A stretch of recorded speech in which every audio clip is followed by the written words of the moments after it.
मेरा गांव ईसापुर कलाल्टी है, खटाना परिवार से।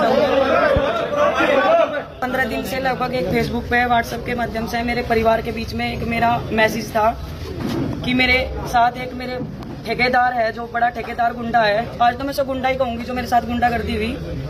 मतलब 15 दिन से मैं लगातार अपने परिवार के बीच एक बात पहुंचाना चाह रही थी कि मैं पिछले 3 साल से मेरे परिवार को उसने पीड़ित कर रखा।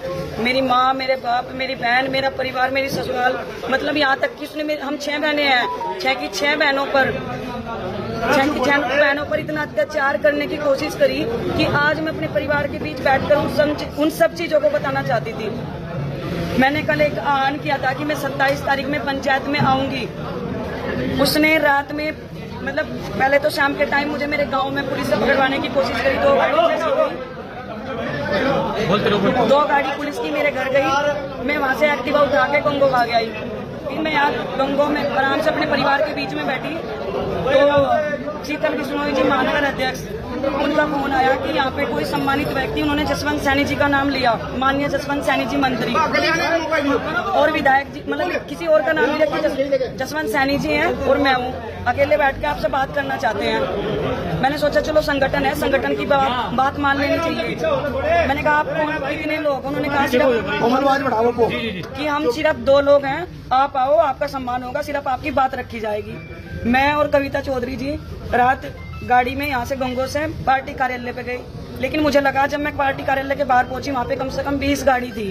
मैंने कहा मैं तो अंदर नहीं जाऊंगी, आप जाओ और एक भाई को लेकर पूछ के आओ कि क्या बात है। जब कविता चौधरी जी गेट पे गई बीजेपी कार्यालय पे तो वहाँ से भाई मुकेश चौधरी, राजीव गुंबर जी और ये ठेकेदार, आज मुझे बोलने में भी शर्म नहीं आ रही है, ये ठेकेदार गुंडा गंगो विधायक किरत चौधरी है, जिसने मतलब उनकी इतनी हड़बड़ाहट हुई कि मेरे ना जाने पे वो गाड़ी उठा के भाग लिए वहां से। फिर मैं अपनी जिसके साथ में थी हम भी अपनी गाड़ी लेके चले गए। हमने देखा कि वहां से 200 गाड़ी गई। वहां से थोड़ा सा आगे चल के उन्होंने महिला पुलिस थी और इंस्पेक्टर थे, 2 गाड़ी और लगा रखी ताकि या तो मैं उनकी बात मान लूं या फिर वो लोग मुझे ये कह के कि ये बदतमीज है, मुझे पुलिस के हवाले कर दे।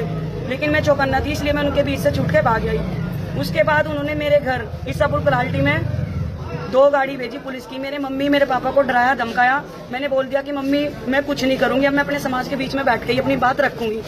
उसके बाद उन्होंने, जहाँ मैं गंगो रहती हूँ, मेरी बहन रहती है, वहाँ पे भी पुलिस का आना जाना रखा। जो भाई मेरे साथ खड़े इनके घरों में गाँव जाकर दब्बिश दिलवाई।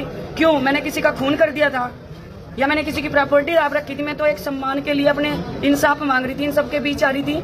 ये बार बार कहते थे, कभी मुझे कुंती बता रहे, कोई कुछ बता रहा है। आज समाज में आके ये ठेकेदार मेरा सामना करता, मेरे परिवार मतलब बताता कि ये लड़की झूठी है। नहीं भी आता तो कम से कम मुझे मेरे समाज के सामने मेरी बात तो रखने देता। उसे डर था कि उसके साथी और उसके अवैध संबंध की वीडियो कोमल चौधरी के पास है। मैं चैलेंज के साथ कहती हूँ, उसको ये सब पता था। दूसरी चीज, उसने 13 साल की लड़की के साथ गलत घिनौनी हरकत करी थी। किसने? ठेकेदार गुंडा किरत चौधरी। मैं अपने परिवार के, जिसने मेरे भतीजों को आज पिटवाया, मैं अपने परिवार के बीच खड़ी हूँ। मुझे पता है मैं जेल भी हो सकती है, मुझे थाने में भी जाना, जो भी होगा वो तो बात है।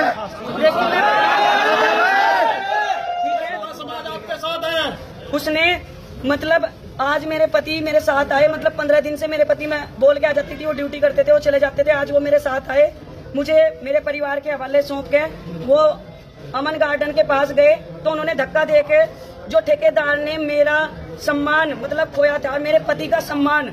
आज तक तो मैं ये सोच रही थी मेरा परिवार मतलब मेरा समाज बैठ के इस चीज को निपटा रहा, चलो कोई बात नहीं, मैंने की बात सुन। लेकिन आज उसने मेरा सम्मान, मेरी इज्जत, जिसके बलबूते पे मैं झांसी की रानी बन के आज तक मैदान में कूदती थी, उसने सोचा कि ये टूट जाएगी, लेकिन मैं टूटी नहीं हूँ। मेरा गौरव और भी बढ़ गया क्योंकि मेरा परिवार मेरे साथ है।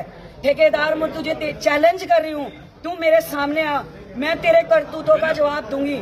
और अभी जब मैं अपने परिवार के बीच पहुंची, उन्होंने मेरे भतीजों पर लाठीचार्ज करवाया। मेरी ननंद कविता चौधरी को बंदी बना के पुलिस अभी लेके गई। मेरी चैन अभी भी देख लो, मैं 2 मिनट पहले लाइव आई थी, मेरी चैन तोड़ी गई, मेरे से पर्स छीन लिया गया। अवैध संबंध का फोन, 3 फोन मेरे पुलिस मेरा एक पर्स छीन के लेके गई। लेकिन तू इससे संतुष्ट नहीं हो सकता क्योंकि मैंने सबूत 3 जगह और रख रखे हैं। मैं अपने परिवार के साथ हूँ। चैलेंज कर रही हूँ। ये कोमल गुज्जर आपको चैलेंज कर रही है, आप सामना करो, मैं सबूत के साथ अपने परिवार के साथ आऊँ। अभी पता चला है निष्कासित करके गया, भाजपा से कोई सूचना है? अभी रिपोर्ट चल रही है खबर से। मेरे लिए फिलहाल मेरा सम्मान, मेरा परिवार, मेरे भाई भतीजे, मेरे लिए ये जरूरी है। हाँ ठीक है, हमारे आदरणीय मोदी जी कहते हैं कि बेटी बचाओ बेटी पढ़ाओ, लेकिन गंगो विधायक ने 13 साल की लड़की के साथ गलत हरकत करी थी। उसने मेरे केस कटवाने के लिए, मुझे घेर में आने के लिए धमकी दी थी। मेरे पास वो रिकॉर्डिंग्स आज भी है। मैं माननीय मुख्यमंत्री जी से कहती हूँ, बेटी बचाओ बेटी पढ़ाओ का नारा लगाते हो आप, लेकिन ये बेटियों को उठवाते हैं, गुंडों के द्वारा उठवाते हैं, नहीं तो पुलिस के द्वारा उठवाते हैं। लेकिन कोमल गुज्जर ने अपना सम्मान बचाया, अपनी इज्जत नहीं बेची। मैं अपने परिवार के बीच आज ये बात आकर के कहती हूँ, और कहना भी चाहती थी कि मैंने अपना गौरव बढ़ाया, मैंने अपनी इज्जत उसको बेची नहीं है। ठेकेदार आके जवाब दे। कोमल जी, आपके पास कोई सबूत है क्या जो आप मीडिया के सामने दिखा सकती है? कोमल जी, आपके पास सबूत? मैंने आपके पास बहुत से सबूत दे रखे। जब जरूरत पड़ेगी सबूत दिखाने का काम करेंगे। उनके पास 3 फोन मेरे ऑलरेडी हैं, मेरी